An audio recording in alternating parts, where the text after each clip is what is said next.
En el corazón sombrío del oeste de Sicilia, justo al sur de la gran y herida ciudad de Palermo, se encuentra el pueblo de Misilmeri.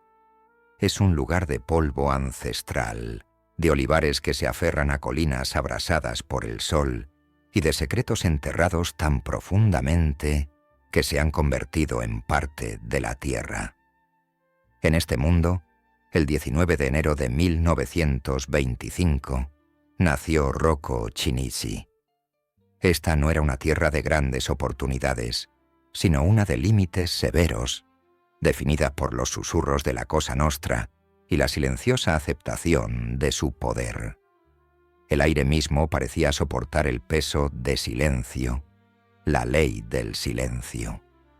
Pero en el joven Rocco, algo distinto estaba echando raíces. Era un chico que observaba, que escuchaba y que contra la corriente de toda su cultura empezó a forjar ideas claras, agudas y peligrosas. Quería ser magistrado. No solo quería un puesto, quería desentrañar las raíces enmarañadas y envenenadas del mundo que conocía. Concebía la justicia no como un concepto abstracto, sino como una fuerza práctica y tangible, como el agua en el desierto. Y en la Sicilia de posguerra, la tierra estaba muy, muy seca. Desde el principio no fue un rebelde. Era estudioso, metódico y profundamente arraigado a la vida de su hogar. Mientras estudiaba Derecho en la Universidad de Palermo, una ciudad que ya se acostumbraba a la brutalidad cotidiana del resurgimiento de la mafia, trabajaba en el registro civil de Misilmeri para ayudar a su familia. Allí, entre libros de contabilidad y sellos, conoció a Agata Pasalacqua, una joven maestra. Su relación se basaba en la tranquila normalidad que las fuerzas del crimen organizado buscaban erradicar. Era una vida construida sobre libros, comidas compartidas y el sueño de un futuro. El nacimiento de su primera hija, Caterina, en 1954, no hizo sino reafirmar su determinación.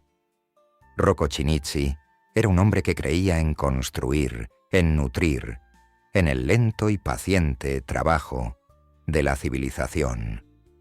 Pero el mundo al que estaba a punto de entrar se dedicaba únicamente a destruirlo todo. Su silenciosa determinación, su obstinada fe en el Estado, era, en sí misma, un acto de rebeldía. En 1952, Rocco aprobó el examen de magistrado y obtuvo su primer puesto importante como juez en Trapani. Aún no era Palermo, pero sí un campo de pruebas crucial. Trapani era una ciudad portuaria, un punto clave para las conexiones silenciosas e insidiosas que más tarde desembocarían en el tráfico mundial de heroína. Allí aprendió la diferencia entre la ley escrita y la ley en la práctica. Posteriormente fue nombrado pretor, un juez local, en Partana, y fue allí donde su singular carácter comenzó a brillar. No era un juez distante que dictaba sentencias desde lo alto. Cultivó una relación directa con los ciudadanos. Escuchaba sus disputas, se ganaba su confianza y les mostraba cómo funcionaba el Estado. Podría ser, no una fuerza de ocupación, sino un aliado. Poseía extraordinarias habilidades interpersonales, una calidez y una disposición que desarmaban a la gente. Esta experiencia en Partana fue fundamental. Aprendió que la mafia no era solo una organización criminal, era una organización cultural que se nutría de la ausencia del Estado. Comprendió que para combatirla no bastaba con emitir órdenes de arresto. Había que ganarse al pueblo. Este idílico periodo de serena vida familiar y respeto profesional era una hermosa y engañosa calma. Mientras Rocco y Ágata criaban a sus hijos, la tormenta se cernía en el horizonte. La mafia que se había estado reconstruyendo desde la invasión aliada, ahora hacía alarde de su poder. En la década de 1960 tuvo lugar la primera guerra de la mafia, que culminó con la masacre de Ciaculli. Un atentado con coche bomba que acabó con la vida de 7 policías y militares. Este era el contexto cuando, en 1966, Rocco Chinnici fue destinado a Palermo como juez de instrucción en la fiscalía. Esto era la élite. Esto era el corazón de la bestia. Palermo, a finales de los 60 y durante los 70, era una ciudad sitiada, no solo por los delincuentes, sino por una corrupción sistémica y creciente que pudría los cimientos del propio juzgado. Chinnici ya no era un juez local que resolvía disputas de tierras.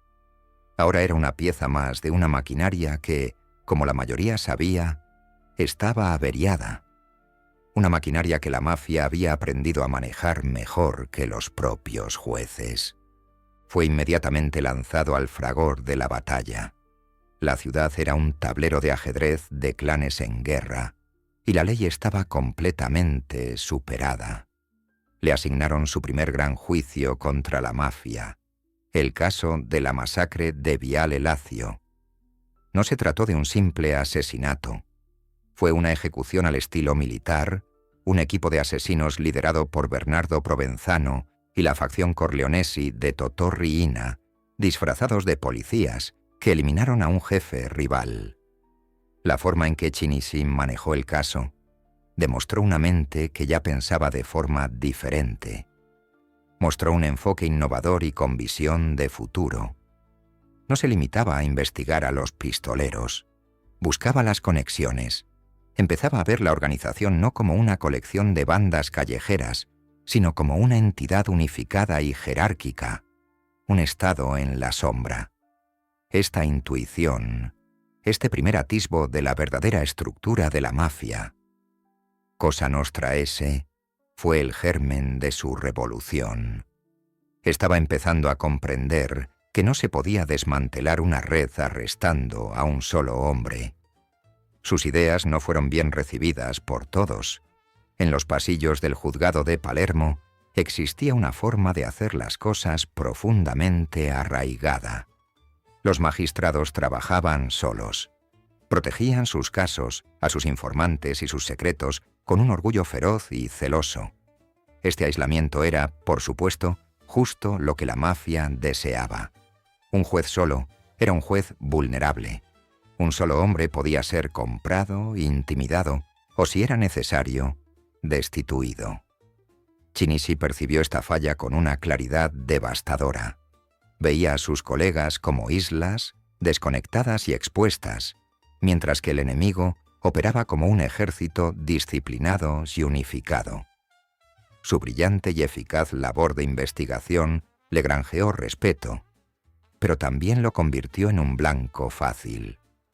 Se estaba convirtiendo en un hombre que sabía demasiado, y peor aún, en un hombre dispuesto a actuar en consecuencia. La vieja guardia estaba cómoda. El sistema, aunque imperfecto, era sostenible. Rocco Chinnici no estaba interesado en sobrevivir, estaba interesado en victorioso. Este hombre tranquilo y metódico de Misilmeri estaba desarrollando una filosofía profundamente peligrosa para el orden establecido, tanto legal como penal. Creía que para luchar contra nuestra cosa, nuestro proyecto, el Estado necesitaba algo propio. Comenzó a experimentar, creando pequeños grupos de trabajo informales dentro de su oficina. Animó a los magistrados a comunicarse entre sí, a compartir archivos, a conectar los puntos entre un asesinato en Corleone y una operación de blanqueo de dinero en Palermo. Esto era una herejía. Iba en contra de toda tradición del sistema judicial italiano. Pero Chinnici estaba demostrando que funcionaba. Estaba empezando a trazar un mapa y, por primera vez, se vislumbraban los contornos sombríos de la gran comisión de la mafia. Cúpula. Comenzaban a emerger de la oscuridad. Su diligencia y sus ideas radicales estaban dando frutos. Estaba llamando la atención. Pero en Sicilia, ser visto era convertirse en blanco de ataques. La mafia entraba en su fase más brutal. Los Corleonesi, liderados por el psicópata Totò Riina, iniciaban su sangrienta toma del poder, eliminando a rivales y, cada vez más, a funcionarios del Estado. Periodistas, jefes de policía, políticos, cualquiera que se interpusiera en su camino, era ejecutado. El fiscal jefe de Palermo, Cesare Terranova, era un hombre de esa calaña. Había procesado a los Corleonesi, los había denunciado públicamente.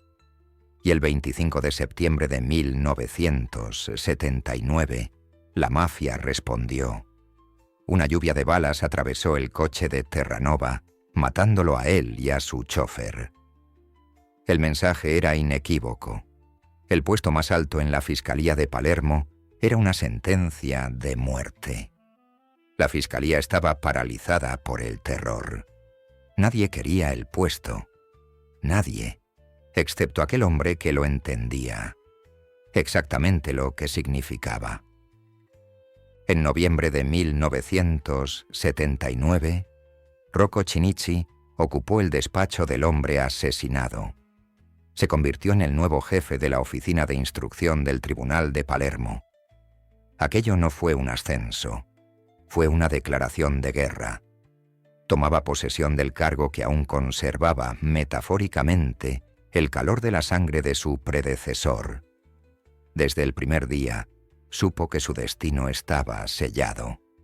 La mafia acababa de ejecutar al magistrado más poderoso de Sicilia para dar una lección, y Rocco Chinnici acababa de recoger la cabeza cercenada y contemplar sus ojos vacíos. El conflicto ya no era abstracto. Ya no se trataba de expedientes ni de teoría jurídica. Era una danza personal e íntima con la muerte. Heredó una oficina sumida en el miedo. Los jueces estaban aterrorizados, y con razón. Eran perseguidos. Pero Chinnici tenía una respuesta para ese miedo. Tenía una teoría, nacida en Partana y forjada en el juicio de Viale Lazio. Formalizó su revolución. Creó lo que se conocería mundialmente como el Grupo Antimafia. Era un concepto simple, brillante y revolucionario. Un pequeño grupo de magistrados investigadores ya no trabajaría solo. Trabajarían como uno solo, compartiendo cada dato, cada expediente, cada intuición. El objetivo era doble. Primero, estratégico. Al aunar sus conocimientos, podrían ver el panorama completo, la estructura unificada de la mafia que Chinnici había intuido. Segundo, y más importante, era para la supervivencia. Como explicó, se trataba de diluir la responsabilidad. La mafia ya no podía atacar a un solo hombre. Para detener la investigación, tendrían que matar a todo el grupo. Estaba construyendo una fortaleza e invitando a sus mejores soldados a entrar. La nueva oficina de examen de Rocco Chinnici no era solo una unidad administrativa. Era un laboratorio para un nuevo tipo de guerra. Había asumido el cargo de su predecesor asesinado, Cesare Terranova, y el fantasma de aquel asesinato pesaba sobre cada decisión. Sabía que las viejas costumbres eran una receta para el martirio. La mafia prosperaba gracias al aislamiento de sus enemigos. Eliminaban a un juez, luego a otro, dejando que el terror de cada asesinato paralizara al resto. La gran visión de Chinnici fue que este aislamiento era una elección, no una necesidad. Su revolución, como la llamaría más tarde su propia hija, consistía en construir un escudo humano de intelecto colectivo. Comenzó a seleccionar cuidadosamente a su equipo, buscando no veteranos curtidos aferrados a las viejas costumbres, sino mentes jóvenes, brillantes y, sobre todo, intrépidas. Buscaba magistrados que compartieran su fe, casi imposible, en que esta guerra sí podía ganarse. Pronto los encontró. Vio una ética de trabajo implacable, casi obsesiva, en un magistrado tranquilo llamado Giovanni Falcone, y lo incorporó a su grupo.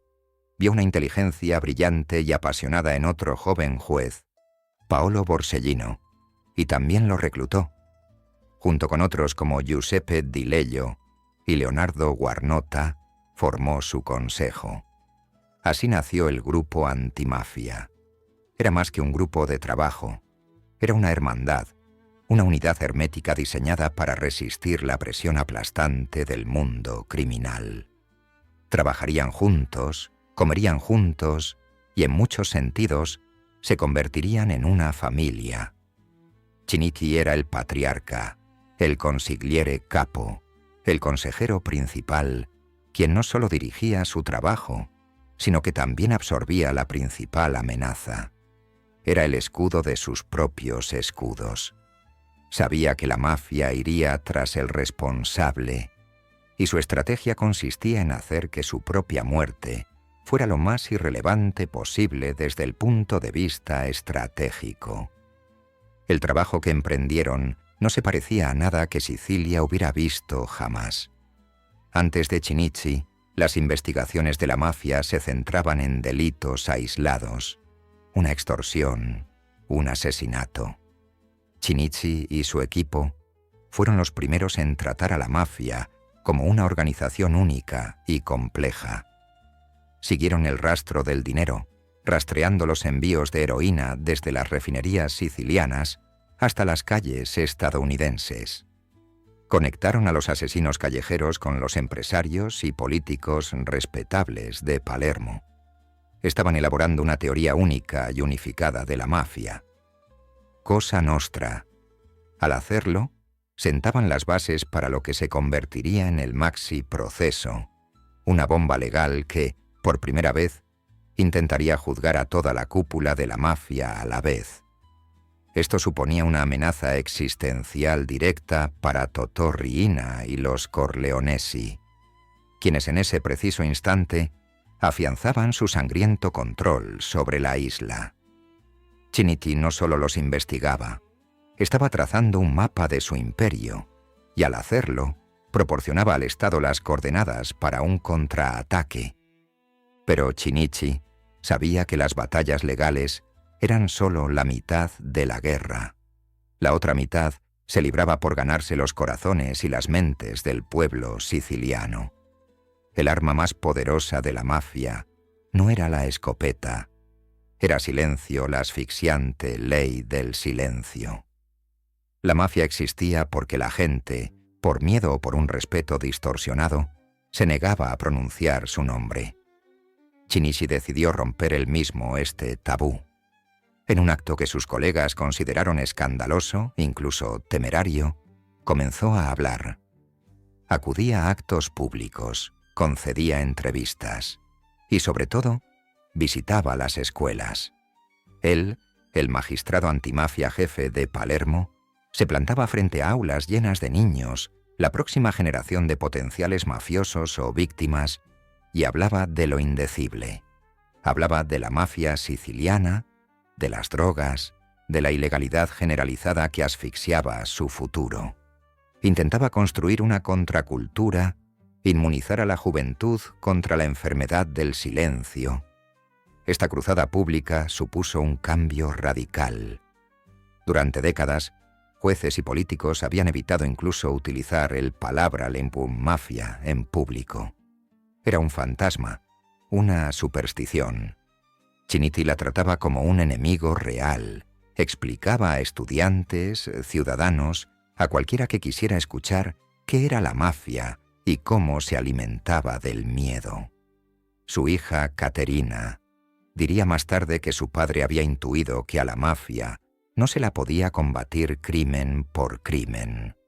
Se necesitaba un movimiento cultural para derrocarla. En esencia, estaba cometiendo un profundo acto de desafío. Estaba rompiendo el código de silencio desde arriba, con la esperanza de que las grietas se extendieran. Se estaba convirtiendo en la cara pública de la resistencia del Estado. Y en el mundo paranoico y violento de Totò Riina no había pecado mayor. A un hombre que opera en las sombras se le puede controlar. A un hombre que sale a la luz y se convierte en un símbolo, hay que extinguirlo. La amenaza a su alrededor se volvió casi insoportable. Le asignaron un equipo de seguridad, una escolta armada permanente. Pero era un hombre profundamente realista. No se hacía ilusiones. Conocía las limitaciones de sus guardaespaldas. Conocía la infinita paciencia y los recursos de su enemigo. Fue entonces cuando pronunció las palabras que definirían su estado psicológico. Una cita que revela la fría y lúcida valentía de un hombre que ha aceptado su destino. «Lo peor que puede pasar es que me maten», dijo. «No le tengo miedo a la muerte, e incluso si voy con escolta, sé muy bien que pueden atacarme en cualquier momento. Espero que, si llegara a suceder, no les pase nada a los hombres de mi escolta. Para un magistrado como yo, es normal considerarse en la mira de la mafia. Pero esto no me impide, ni a mí ni a los demás jueces, seguir trabajando». Esto no era fatalismo, era claridad. Había hecho los cálculos, había aceptado el precio. Su único temor eran los daños colaterales, las vidas de los hombres que lo protegían. Esta cita es la clave de su ser. Había compartimentado su propia muerte, la había archivado como un riesgo profesional, para poder concentrarse en el trabajo. Continuó construyendo la piscina, asesorando a Falcone y Borsellino, y dando charlas en escuelas, sabiendo que en algún lugar de la ciudad, un grupo de asesinos estudiaba sus rutinas, cronometraba sus movimientos y debatía el método de su ejecución. En efecto, estaba colaborando en la investigación de su propio asesinato. Vivía inmerso en el conflicto, un hombre que ya se había sacrificado y simplemente esperaba a que el enemigo cobrara su parte. La mafia, por supuesto, no podía aceptarlo.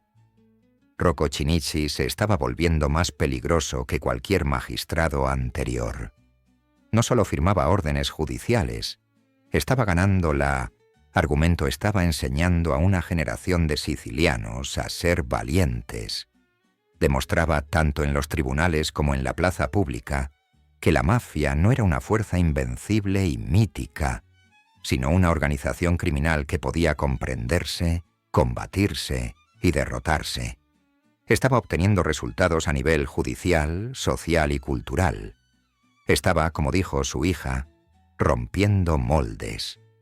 Y Cosa Nostra en particular, la facción Corleonesi, sedienta de sangre, solo conocía una forma de lidiar con un hombre que rompía moldes. Debían darle un escarmiento. Debían silenciar la voz que despertaba a Sicilia. La presión era inmensa. Su familia vivía bajo una tensión constante y asfixiante. Su esposa, Ágata, y sus hijos, Caterina, Elvira y Giovanni, comprendían la sombra que los acechaba. Cada despedida matutina estaba teñida de una terrible fatalidad. Pero la genialidad de Chinnici radicó en que utilizó esa presión no como un freno, sino como un acelerador. Cuanto más amenazado se sentía, más hablaba. Cuanto más percibía que la red se estrechaba, más presionaba a sus hombres, Falcone y Borsellino, para que profundizaran en la investigación, trabajaran con mayor rapidez y construyeran un expediente que perdurara más allá de su muerte. Estaba en una carrera contra sus propios asesinos. Tenía que fortalecer el grupo antimafia lo suficiente como para sobrevivir a su inevitable eliminación. Tenía que construir una fortaleza investigativa tan sólida que ni siquiera su muerte pudiera derribarla. Las órdenes venían desde lo más alto de la jerarquía. Cúpula el jefe de la comisión, Michele Greco, conocido como el Papa, por su habilidad para mediar entre facciones, dio su aprobación. El encargado de la operación era el asesino más temido del arsenal de los Corleonesi, Pino Greco, Scarpuzzetta o Zapatocito, un hombre que había estrangulado, fusilado y disuelto en ácido a decenas de rivales. Aquello debía ser un mensaje de terror supremo. No bastaba con dispararle a Chinnici en su coche, como habían hecho con Terranova. Eso era repetible. Eso era banal. Para el hombre que se había atrevido a desafiar a la mafia en la mente de sus jóvenes, el castigo tenía que ser absoluto. Tenía que ser un espectáculo. Tenía que ser una explosión tan grande que sumiera a Palermo de nuevo en el silencio. La decisión de eliminar a Rocco Chinnici no fue solo una jugada táctica por parte del Cosa Nostra, era un imperativo cultural. Había violado su tabú más sagrado. Estaba poniendo al pueblo en su contra, no por la fuerza, sino por la educación, el trabajo en las escuelas, las reuniones públicas, el incesante llamado a la ruptura silencio. Aquello representaba una amenaza existencial mucho mayor que cualquier condena de prisión. Les estaba arrebatando su base de poder, la complicidad silenciosa del pueblo siciliano. La orden de Michele Greco, el papa de la mafia, no era, por lo tanto, un simple complot para asesinarlo. Era un exorcismo. Necesitaban desterrar el espíritu de resistencia que Chinnici estaba invocando, y debían hacerlo de una manera que sirviera como una lección permanente y aterradora para cualquiera que osara seguir sus pasos. La tarea recayó en Pino Greco, el principal verdugo de Totò Riina, un hombre que representaba la antítesis absoluta del mundo de leyes y razones de Chinnici. Era la fuerza bruta de los Corleonesi, alzándose contra la revolución intelectual del grupo antimafia. Chinnici, por su parte, avanzaba con una intensidad febril. Sabía que su tiempo era prestado. La atmósfera en Palermo se había impregnado de muerte. La Segunda Guerra de la Mafia estaba en pleno apogeo, un conflicto tan brutal que los cadáveres aparecían a diario en las calles. Pero esta guerra era en gran medida invisible para el público, un ajuste de cuentas dentro del mundo criminal. La guerra de Chinnici era diferente. Él la estaba haciendo visible deliberadamente, llevando la lucha a las portadas de los periódicos y a las aulas. Él y su grupo, Falcone, Borsellino y los demás, estaban compilando el Gran Informe, un archivo enorme que conectaba a cientos de mafiosos, trazando la jerarquía desde los asesinos callejeros hasta la comisión. Este era el plan para el maxi proceso. Chinnici estaba, esencialmente, escribiendo el guión para la propia destrucción de la mafia, y lo hacía a plena vista. Era un hombre que construía su propio monumento, sabiendo que también serviría como su lápida. Su enfoque en la juventud era implacable. Los veía como el único elemento limpio en una sociedad corrupta. Creía que si lograba explicarles el veneno de la mafia, podrían convertirse en sus anticuerpos. No era ingenuo, era pragmático. Sabía que no podría derrotar a la mafia en vida, pero sí podía crear una contracultura. Argumentaba que la represión estatal no era suficiente. Debía complementarse con un movimiento cultural que hiciera que la mafia fuera anticuada, vergonzosa y, sobre todo, débil. Cada discurso que daba en una escuela era un ataque directo al reclutamiento de la mafia. Cada estudiante que lo escuchaba era un soldado potencial o un colaborador silencioso menos. La mafia, que obtenía su fuerza de la calle, ahora se veía amenazada por un hombre cortés y decidido, vestido con traje, que se disputaba el alma de esa misma calle. Por eso tenía que morir. La creciente agitación no se limitaba a los tribunales, también se extendía a las calles. La mafia intensificó su guerra contra el Estado. Asesinaban a políticos, jefes de policía y periodistas que osaban desafiarlos. Con cada funeral de Estado, la presión sobre Chinnici y su grupo se intensificaba. Eran la última línea de defensa, la única parte operativa del Estado que luchaba activamente. Su oficina se convirtió en un búnker. Los magistrados vivían rodeados de coches blindados y casas seguras. Pero Chinnici se negaba a ser un prisionero. Mantenía su rutina. sus apariciones públicas.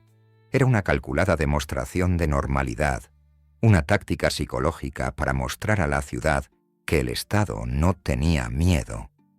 Pero internamente, preparaba a sus hombres para su ausencia.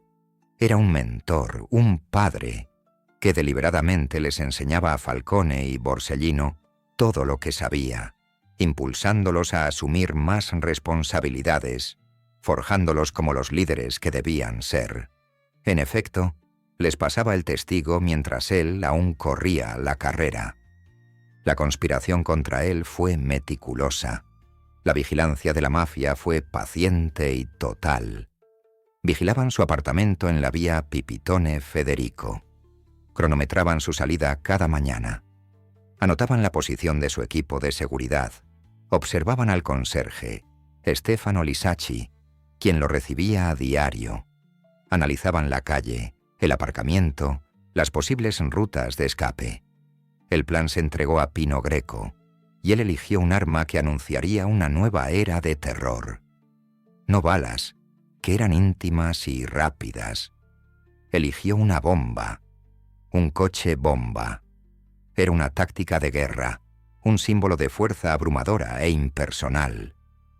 Estaba diseñada no solo para matar al hombre, sino para aniquilar el espacio que ocupaba, para enviar un mensaje de tal poder devastador que nadie se sentiría seguro, en ningún lugar. Los días previos al final estuvieron cargados de un temor tácito. La familia de Chinnici lo sentía. Sus colegas veían el agotamiento tras su sonrisa decidida. Trabajaba a un ritmo frenético, como si intentara completar la obra de toda una vida en cuestión de meses. El gran informe crecía. Las pruebas se acumulaban y la estructura de Cosa Nostra todo se volvía más claro que nunca. Les había proporcionado el método a su equipo. Les había enseñado a trabajar como una sola mente unificada. Había construido el marco intelectual para el Maxi Proceso, el mayor ataque legal contra la mafia en su historia. Era, como reflexionó más tarde su hija Caterina, un bastión de la lucha contra el crimen organizado. Pero los bastiones, por definición, son los primeros en ser invadidos. La mafia ya había empezado a usar coches bomba, pero este atentado sería diferente. Iba dirigido al mismísimo líder de la resistencia judicial. En la madrugada del 29 de julio de 1983, un Fiat 126 verde estaba aparcado en la calle frente al edificio de apartamentos de Chinnici. Era un coche pequeño e inofensivo, una estampa habitual en Palermo, pero este había sido vaciado y cargado con 75 kilogramos de explosivo de alta potencia. Allí estaba, haciendo tic-tac en silencio, un caballo de Troya en el corazón de la ciudad. Toda la operación fue una muestra de la escalofriante confianza de la mafia. No se escondían en las sombras, colocaban su arma justo delante de la casa de su enemigo, esperando el amanecer. Aquella mañana, viernes 29 de julio de 1983, hacía calor y el sol brillaba con fuerza. El aire ya estaba cargado de humedad, presagiando otro sofocante día de verano siciliano. En la calle, frente al apartamento de Chinnici, se reunió su equipo de seguridad. El comisario Mario Trapassi y el oficial Salvatore Bartolotta esperaban, charlando, con la mirada fija en la calle. El chofer, Giovanni Paparcuri, estaba en el Alfa Romeo blindado, listo para llevar al juez al trabajo. Estaban alerta, como siempre, pero buscaban pistoleros en las ventanas, motocicletas sospechosas. No estaban preparados para el peligro que podría surgir de un coche vacío, aparcado inocentemente junto a la acera. La trampa estaba preparada. Los asesinos estaban en posición, con la vista fija en la puerta y el dedo en el detonador. Dentro del edificio, Rocco Chinnici se despidió de su familia. Este ritual cotidiano, tan rutinario para millones, era para él un acto consciente y doloroso. Sabía que cada despedida podía ser la última. Caminó hacia la entrada. Al salir del edificio, lo recibió, como siempre, el conserje, Stefano Lisacci. Intercambiaron unas palabras, un saludo, un comentario sobre el calor. Mientras Shinichi se dirigía a su coche, Lisacci, en un sencillo y último gesto de cortesía, lo acompañó hasta la puerta para despedirlo. Este pequeño gesto humano, este momento de normalidad compartida, selló su destino. Acompañaba a su juez hasta el coche, como hacía cada día. En ese preciso instante, a las 8 de la mañana, el vigía dio la señal. El hombre que sostenía el detonador pulsó el botón. Los 75 kilogramos de explosivos dentro del Fiat 126 estallaron en un único y catastrófico destello. La calle entera estalló. La fuerza de la explosión fue inimaginable. Una luz blanca, cegadora, seguida de un rugido ensordecedor que rasgó el aire matutino. Fue una explosión tan potente que hizo añicos las ventanas de varias manzanas a la redonda, cubriendo de cristales la hermosa y maldita ciudad de Palermo. Fue el sonido del viejo mundo de la mafia chocando con el nuevo de Rocco Shinichi. Y en ese instante, el ascenso meteórico de su vida llegó a un final violento, definitivo y estremecedor. La explosión en vía Pipitone. Federico no fue solo un estruendo, fue un evento físico que desgarró el tejido de la ciudad. Los 75 kilogramos de TNT detonaron con una fuerza absoluta. Rocco Shinichi, el hombre que no temía a la muerte, murió instantáneamente. La bomba vaporizó el espacio que ocupaba. Junto a él, el conserje Stefano Lisacci, que lo había seguido por pura cortesía, fue aniquilado. Los dos guardaespaldas, el mariscal Mario Trapassi y el oficial Salvatore Bartolotta, que estaban de guardia, quedaron atrapados en el infierno y murieron en el acto. La onda expansiva, un muro de presión sobrecalentado, impactó contra el vehículo blindado destinado a protegerlos. El conductor Giovanni Paparcuri salió despedido contra el interior del vehículo con una fuerza devastadora, sobreviviendo milagrosamente, pero por poco.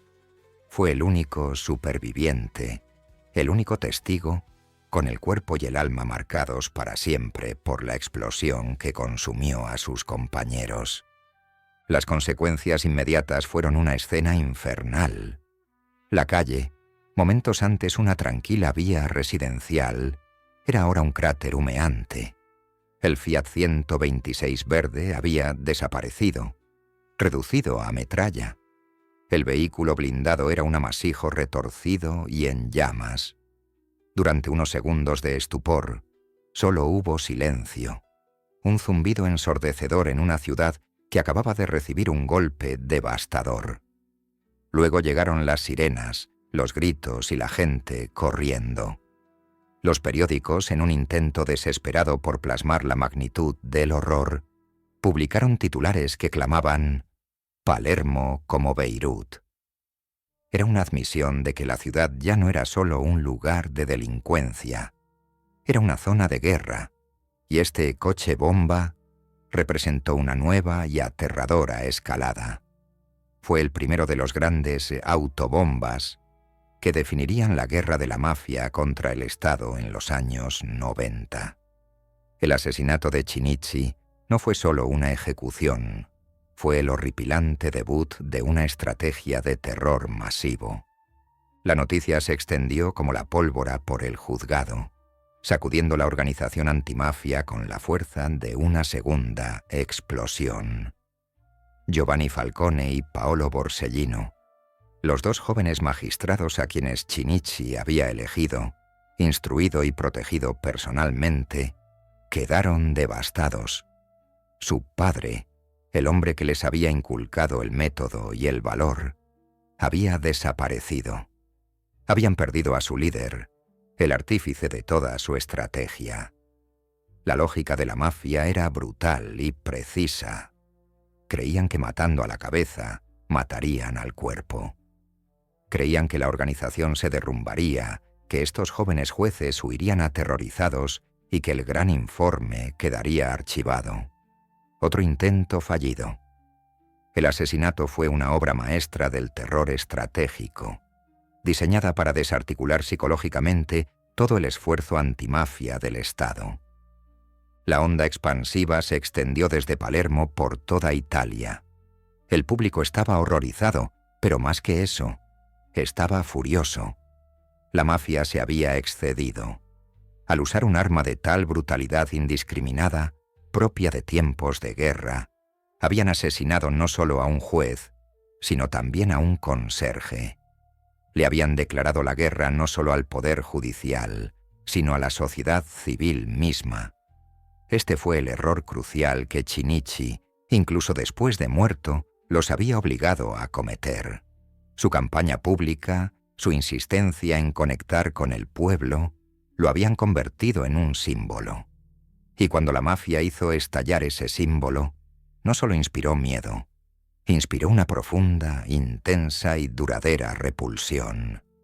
El movimiento cultural que Chinnici había intentado iniciar con sus palabras ahora, trágicamente, comenzaba de verdad, bautizado en el fuego de su propio asesinato. El Estado, tambaleándose, tuvo que responder. La Fiscalía General no podía permanecer vacía. La fortaleza que Chinnici había construido estaba decapitada. Los miembros supervivientes del grupo antimafia, Falcone, Borsellino, Di Lello, Guarnota, estaban sumidos en el dolor y la rabia, pero no dejaron de trabajar. Ahora los impulsaba una fría y oscura venganza, el sagrado deber de terminar la labor que su mentor había comenzado. El hombre elegido para reemplazar a Chinnici fue un acierto magistral. Se llamaba Antonino Caponnetto. Era un magistrado de edad avanzada, a punto de jubilarse, que vivía tranquilamente en Florencia. No tenía ambición, no tenía miedo, y la muerte de Chinnici lo enfureció tanto que se ofreció voluntario para abandonar su jubilación y volar al sur, al corazón del infierno. Llegó a Palermo con un solo propósito: tomar las riendas del grupo antimafia y ver culminada la visión de Chinnici. Este fue el gran error de cálculo de la mafia. Habían matado al hombre, pero habían inmortalizado la idea. Caponnetto llegó a Palermo e inmediatamente reunió a los huérfanos del pool. Vio lo que Chinnici había construido. Un equipo de magistrados brillantes y entregados que ahora poseían el método, las pruebas y, gracias al asesinato, la ardiente y justa indignación necesaria para llevarlo a cabo. Caponnetto no era un revolucionario como Chinnici, era un protector. Se convirtió en el nuevo escudo, la figura paterna que aisló a Falcone y Borsellino de la injerencia política y las amenazas de muerte, permitiéndoles concentrarse por completo en completar el expediente. La guerra, lejos de haber terminado, estaba a punto de comenzar de verdad. El punto culminante de la vida de Rocco Chinnici no fue, en última instancia, su muerte, sino la supervivencia de su idea. La explosión en vía Pipitone. Federico fue el sonido de la agonía de la vieja mafia, la sociedad secreta agraria, y de la nueva y ultraviolenta Corleonesi de Totò Riina, proclamando su dominio. Pero también fue el crisol donde se forjó el movimiento antimafia moderno. Los 75 kilogramos de explosivos estaban destinados a poner fin a una historia. En cambio, dieron inicio a una leyenda. Los asesinos, Pino Greco, actuando bajo las órdenes de Michele Greco, Salvatore Riina y toda la comisión, habían tenido éxito en su misión táctica, pero fracasado en la estratégica. Habían creado un mártir y, al hacerlo, habían sellado su propio destino. La sangre de Rocco Chinnici se convirtió en la tinta con la que se escribirían las acusaciones del maxi proceso. La escena en la calle era de absoluta devastación, una cicatriz en la memoria de la ciudad. Pero entre los escombros, algo nuevo se estaba construyendo. La indignación popular era un nuevo cimiento. La determinación de Falcone y Borsellino, la estructura de acero, y la llegada de Caponnetto, la mano que guiaría a la obra. La frase de Chinnici, «No le temo a la muerte», ya no eran solo las palabras de un hombre valiente. Eran una profecía. Había demostrado que un hombre podía morir, pero el grupo que había formado, el equipo, era ahora indestructible. La fortaleza había resistido. El rey había muerto, pero los herederos estaban armados y preparaban su contraataque. El día del funeral fue un día de luto nacional. Los ataúdes de Chinnici, Trapassi, Bartolotta y Lisacci representaban una muestra representativa de una sociedad asesinada. El juez, sus protectores y el ciudadano común, todos consumidos juntos. Pero en los bancos de la Catedral de Palermo, Falcone y Borsellino no solo lloraban, se endurecían. Comprendían que las reglas del juego habían cambiado. Las normas de la convivencia civilizada habían desaparecido. Ahora eran soldados en una guerra y su líder acababa de morir en combate. El impacto emocional fue profundo, pero la claridad profesional que les aportó fue aún mayor. Sabían lo que tenían que hacer. Tenían que seguir el camino trazado por Chinnici hasta el final. El atentado con coche bomba del 29 de julio de 1983 fue el punto final, el violento final de un capítulo. Pero también fue la portada del siguiente, el largo y tortuoso proceso judicial que finalmente condenaría a sus asesinos ni siquiera había comenzado. El maxi proceso, su creación, seguía siendo solo una montaña de papeles en una oficina fortificada. El verdadero desenlace sería la historia de su fantasma, la historia de cómo su muerte les dio a sus chicos el poder de hacer lo que él nunca pudo, poner en su lugar a todo el sistema judicial.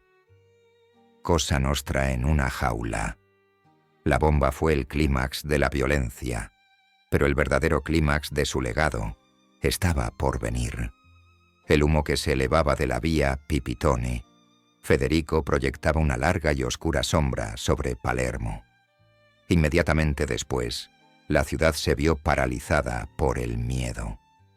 La mafia había demostrado que nadie, ni siquiera el magistrado supremo del Estado, estaba a salvo.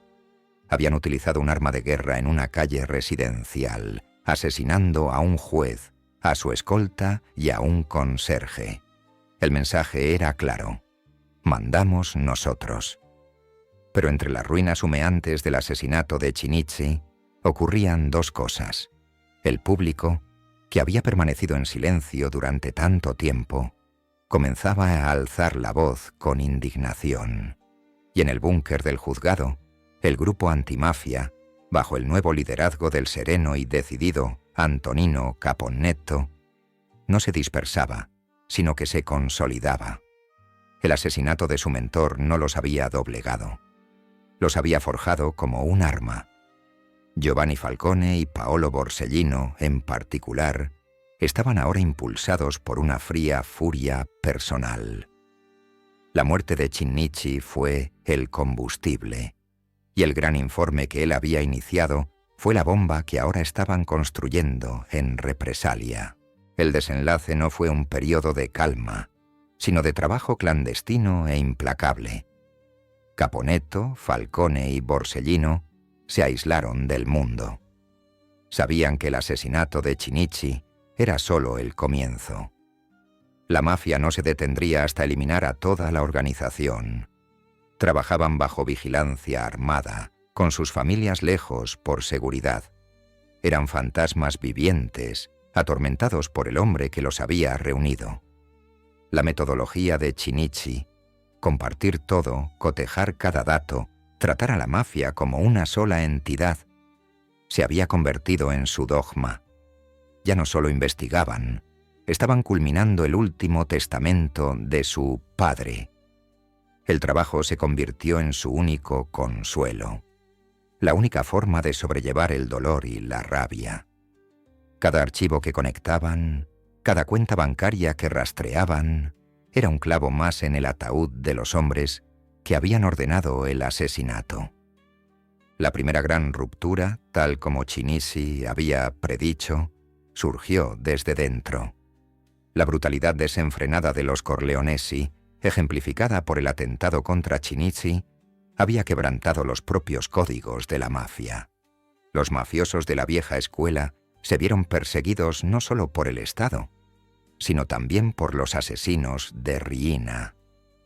Esto condujo al acontecimiento más significativo en la historia de la lucha contra la mafia, la deserción de Tommaso Buscetta. Buscetta era un hombre de honor de alto rango que, ante la posibilidad de ser exterminado por los Corleonesi, decidió desertar. Silencio. Sin embargo, solo hablaría con alguien de su confianza. Pidió hablar con Giovanni Falcone, y cuando Falcone se sentó con Buscetta, contaba con el marco de investigación que Rocco Chinnici había elaborado. Las confesiones de Buscetta eran la llave, pero el grupo de Chinnici había construido la cerradura. Buscetta dejó al descubierto toda la estructura de Cosa Nostra, confirmando así todas las intuiciones de Chinnici. Nombró a los jefes, explicó la comisión y le proporcionó a Falcone las piezas finales necesarias para procesar a la organización en su conjunto.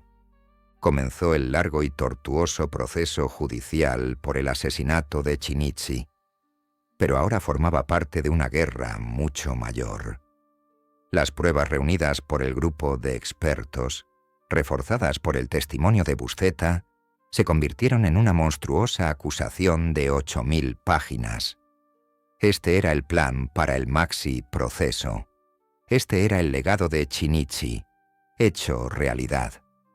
Cuando el juicio comenzó en 1986, el fantasma de Rocco Chinnici llenaba la enorme sala del tribunal, un búnker construido para tal fin.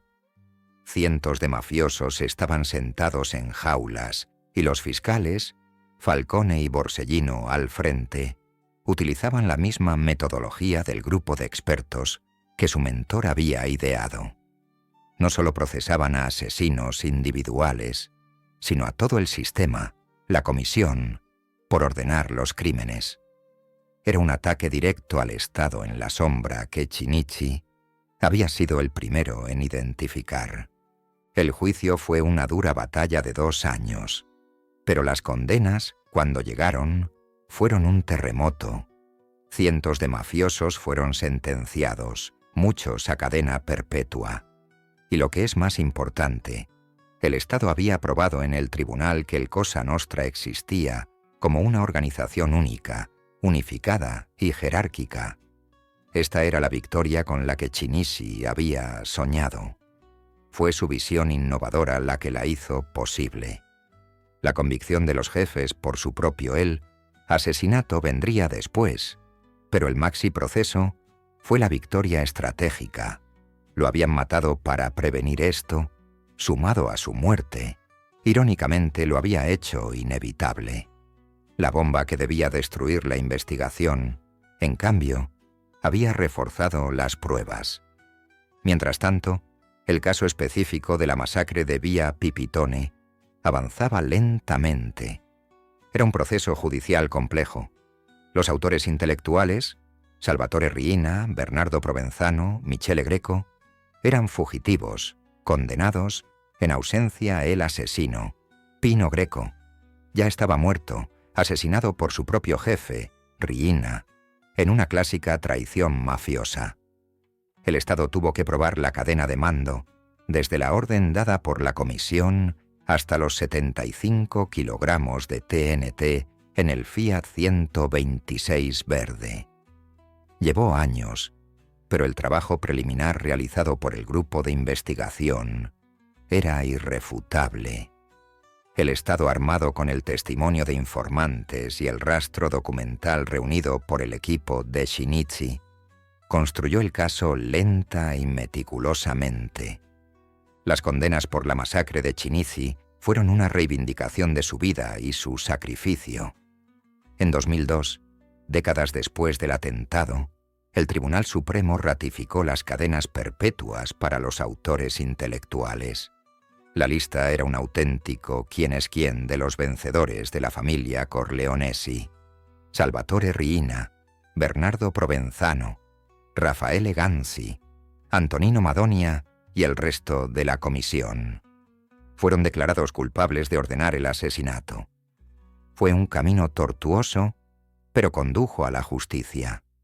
El hombre asesinado por crear una nueva forma de combatir a la mafia fue, al final, reivindicado por ese mismo método.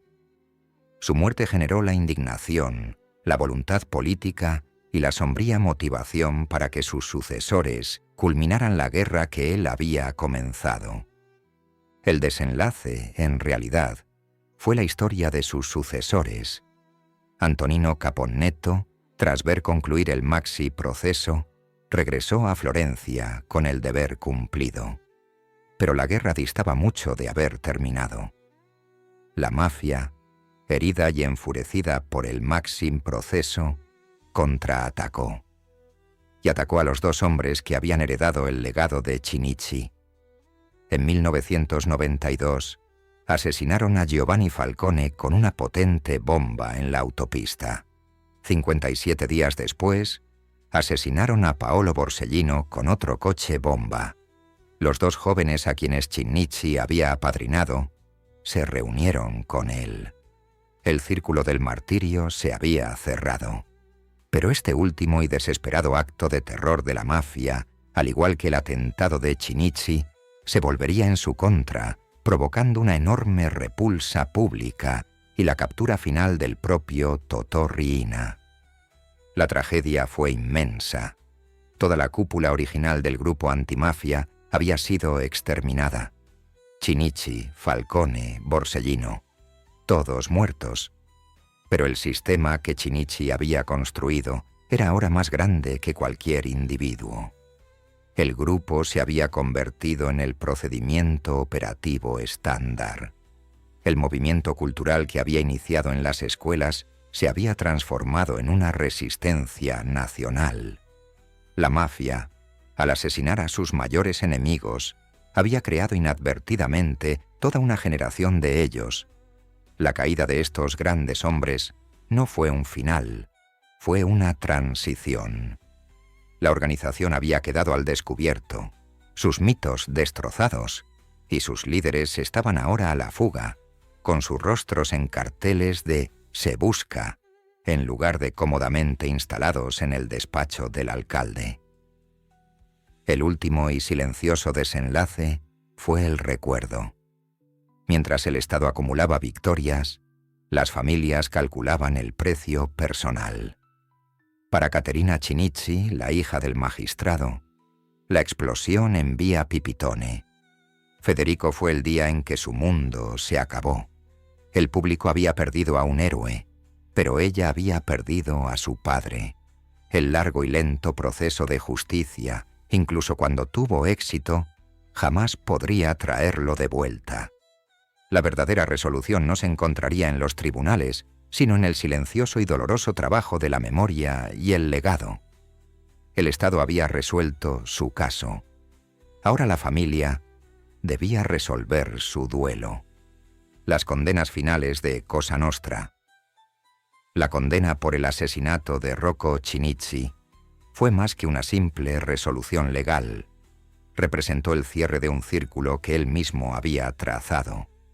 El tortuoso proceso judicial culminó con la condena de Salvatore Riina y Bernardo Provenzano, los dos grandes monstruos de Corleone, por ordenar el atentado junto con toda la comisión. Fue una victoria monumental. Los mismos hombres que habían ordenado el asesinato para detener su investigación cayeron a manos de los métodos que él había impulsado y del movimiento que había inspirado. El Estado, valiéndose de la estructura del pool y de las pruebas que había comenzado a reunir, había demostrado su inocencia. La resolución era clara. El hombre estaba muerto, pero el modelo de eficiencia en que se había convertido su oficina había triunfado. Su asesinato no fue el fin de la lucha, fue el catalizador de su capítulo más exitoso. Esta victoria legal, sin embargo, resultó vacía para quienes habían vivido el terror. La resolución para el público fue la lenta y dolorosa comprensión de lo que habían perdido. Chinizzi, Falcone y Borsellino, los tres mártires, habían muerto. La guerra se había ganado, en cierto sentido, pero el precio había sido la ejecución de todo su Estado Mayor. El Estado había prevalecido, pero Sicilia era un cementerio de sus mejores y más brillantes figuras. Las sentencias finales trajeron una fría y sombría satisfacción, pero no alegría. Fue una resolución escrita con sangre, un testimonio del profundo costo de luchar contra un Estado en la sombra que, durante un siglo, había mantenido la isla bajo su yugo. El encarcelamiento de los jefes marcó el fin de una era de guerra abierta que la muerte de Chinizzi había comenzado y que sus sucesores habían culminado. Pero la verdadera resolución era personal. Recaía en su familia, particularmente en su hija, Caterina Chinizzi. El público veía al magistrado, al héroe condecorado con la medalla de oro al valor civil. Pero ella veía al papá, al hombre de voz potente y manos grandes, que en privado era amable y cariñoso. Durante 30 años, la familia protegió su memoria tras un escudo de confidencialidad. La resolución para Caterina fue la decisión de hablar finalmente, de contar su historia. Decidió seguir sus pasos, convertirse ella misma en magistrada, una decisión que en sí misma fue un profundo acto de rebeldía. Estaba recogiendo la pluma que le habían arrebatado a su padre. Estaba asegurando que el nombre Chinizzi siguiera siendo un símbolo de la ley, no un recuerdo de miedo. Esta resolución personal culminó en su libro «Ecco si lieve il tuo vazio sulla fronte». Es tan suave tu beso en mi frente. Este fue el acto final de la historia. Caterina explicó que, tras tantas conmemoraciones institucionales que solo hablaban del magistrado, se sintió obligada a preguntarse si no valía la pena hacerlo público, arriesgarse, pero con tal de que volviera a vivir mi padre. Esta fue la resolución definitiva. El Estado había obtenido la victoria legal. La hija obtendría la victoria humana. No permitiría que se le recordara solo como una víctima o un símbolo. Desentrañaría la historia de mi familia como un ovillo de lana para mostrar al hombre. Este acto de escribir fue su propio veredicto. Declaró que la mafia, a pesar de sus bombas, no podía borrar a la persona. Podía matar al hombre, pero no podía matar al padre. La resolución fue llevada a cabo, literalmente, por el único superviviente de la explosión, Giovanni Paparcuri. Él, que se había salvado milagrosamente, pero con graves secuelas físicas y psicológicas, se convirtió en un testimonio viviente del suceso.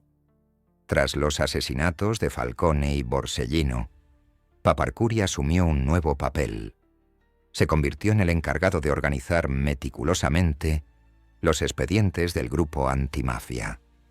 Digitalizó su trabajo, preservando así el legado de los 3 jueces a los que había servido. Él, el hombre que había sobrevivido al atentado, se convirtió en el guardián de las ideas que lo habían provocado. Esta fue una resolución de profunda justicia poética. El hombre al que la mafia no había podido matar era ahora el custodio de su derrota. La organización contra la que Chinizzi había luchado quedó para la década del 2000 diezmada. El maxi proceso la había debilitado gravemente, y la repulsión pública tras las masacres de 1992 había destrozado su poder cultural. El movimiento con el que Shinichi había soñado se había hecho realidad. Organizaciones de base, escuelas y ciudadanos comunes desafiaban abiertamente a la mafia. La palabra que los jueces antes temían pronunciar ahora se escribía en pancartas y se coreaba en mítines. Esta era la resolución definitiva. Cosa Nostra. La estrategia de terror había fracasado. Habían creado la misma contracultura que Shinichi se había esforzado por construir. Su muerte fue la semilla, y la nueva Sicilia, la cosecha. El largo y tortuoso proceso judicial también puso al descubierto la brutalidad interna de la mafia. Figuras clave del asesinato, como Pino Greco, el autor material, fueron asesinadas por sus propios jefes mucho antes de que el Estado pudiera encarcelarlas. Esto reveló la naturaleza autodestructiva de la bestia contra la que Shinichi había luchado. Los Corleonesi, en su frenética búsqueda de poder, se habían devorado entre sí. El veredicto final de la historia fue que Cosa Nostra no era un estado, sino un cáncer. Solo podía destruir, incluso con el tiempo, a sí mismo. El Estado, con todos sus defectos, podía construir. Podía crear un modelo de eficiencia, como se había convertido la oficina de Shinichi, que podía perdurar más allá de los hombres que lo construyeron. La imagen final de la resolución no es la celda de Salvatore Riina. Es la imagen de Caterina Shinichi, magistrada con la toga de su padre, luchando por la justicia en los mismos tribunales. Es la imagen de los estudiantes de las escuelas de Palermo, donde Rocco Shinichi habló en su día, aprendiendo ahora su historia como texto fundacional de su liberación. La mafia había utilizado 75 kilogramos de explosivos para resolver un problema. Pero Rocco Shinichi había aportado una solución distinta. La idea de que la ley, combinada con un movimiento cultural, era, a la larga, un explosivo mucho más poderoso. La resolución física fue la sentencia. La resolución judicial fue el maxi proceso. Pero la resolución humana fue la memoria, la continuación del trabajo de su hija y la transformación de la sociedad siciliana. La mafia intentó poner fin a la historia el 29 de julio de 1983, pero solo se aseguraron de que Rocco Shinichi fuera quien escribiera el primer y sangriento capítulo de su propia decadencia. Él sabía, como dijo, que es normal sentirse en la mira. Lo que quizá no sabía era que su sacrificio serviría de inspiración a la generación que finalmente apretaría el gatillo. El veredicto final, entonces, le corresponde a su hija. En su libro escribió: «Él rompió con un patrón, y fue gracias a esto que la Oficina de Educación de Palermo se convirtió en un modelo de eficiencia y en el puesto de avanzada de la lucha contra el crimen organizado». La solución no fue encarcelar a los viejos jefes moribundos. La solución fue la creación de un modelo que les sobreviviría a todos. La bomba había fallado. La idea había triunfado. El legado de Rocco Shinichi no es el de un hombre que murió. Es el de un hombre que construyó una máquina indestructible. Su muerte fue una tragedia, pero su vida fue una estrategia. Él fue el arquitecto. Falcone y Borsellino fueron los brillantes ingenieros que construyeron la estructura, pero Shinichi fue quien primero se atrevió a dibujar los planos. Fue él quien vio, en el fracturado y aterrorizado mundo de la judicatura de Palermo, la posibilidad de un grupo, un poblado, que pudiera unirse y contraatacar. Esta idea simple y revolucionaria es su principal legado. Le enseñó al Estado cómo pensar como su enemigo, como una entidad única, unificada e implacable. Este salto intelectual fue el avance más importante en la guerra contra la mafia. Su segundo legado, y quizás el más profundo, fue su guerra contra Silencio. Fue el primer magistrado de alto rango en comprender que la mafia no podía ser derrotada solo en los tribunales. Había que derrotarla en las aulas, en la plaza pública y en los hogares. Su decisión de entrar en las escuelas fue, en aquel entonces, vista como excéntrica, incluso peligrosa. De hecho, fue profética. Sabía que la ley era solo una herramienta represiva. La verdadera victoria requería un movimiento cultural. Hoy, el movimiento Addio Pizzo, las manifestaciones estudiantiles, la condena pública de la mafia, todo esto es fruto de las semillas que sembró en aquellos auditorios escolares. Él lo hizo posible. Hablar sobre el problema, y al hacerlo, le dio al pueblo la única arma que la mafia no pudo sobrevivir: una voz. Él es inevitablemente el primero de una trinidad. El mundo recuerda a Falcone y Borsellino, los dos amigos trágicamente asesinados con pocos meses de diferencia en 1992. Pero quienes conocen la historia saben que Chinnici fue el padre. Fue él quien los descubrió, quien los unió y quien los protegió mientras perfeccionaban sus habilidades. Fue él quien recibió el primer y terrible golpe. Su muerte fue el bautismo de fuego para el pool.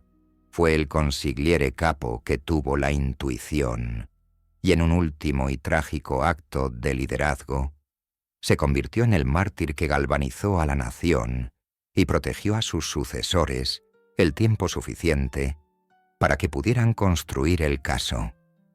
Su memoria es el fundamento sobre el que se construyeron sus legados más famosos. Su legado también está plasmado en los libros de derecho. El método Chinnici, la puesta en común de recursos, el seguimiento del dinero y el enjuiciamiento de la mafia como una organización unificada, sentó las bases del Maxi Proceso y hoy en día es el estándar para la lucha contra el crimen organizado a nivel mundial. Fue, como dijo su hija, un innovador que abrió las puertas de la justicia desde el punto de vista informativo. Democratizó la lucha, involucrando a la ciudadanía en la investigación, los convertía en partícipes de su propia liberación. Esta transparencia, esta creencia en que se podía confiar en el pueblo, fue su idea más radical y perdurable. Y luego está el legado más personal, su hija, Caterina. Su decisión de convertirse en magistrada es la continuación viva de su obra. Es un acto de desafío contra los hombres que asesinaron a su padre, una declaración de que la bomba no acabó con el legado de justicia de los Chinnici. Simplemente lo transmitió a la siguiente generación. Su libro, Ecco si lieve il tuo vazio sulla fronte, es la pieza final de su historia. Lo rescata del frío mármol de los monumentos. Le recuerda al mundo que este héroe, esta víctima de la mafia, fue también un padre que daba besos tiernos como el esfuerzo. Un hombre cuya fortaleza nos sostuvo incluso después de su muerte. Esta humanización es su victoria definitiva. La mafia intentó reducirlo a cenizas y a un titular. Su hija lo devolvió al mundo como un hombre. El Fiat 126 verde debía ser un punto final. Fue, en cambio, un punto y coma. La historia continuó, escrita por los hombres a quienes formó y por la hija que lo amaba. El extract di via Pipitone no fue el fin del grupo antimafia. Fue su violento nacimiento.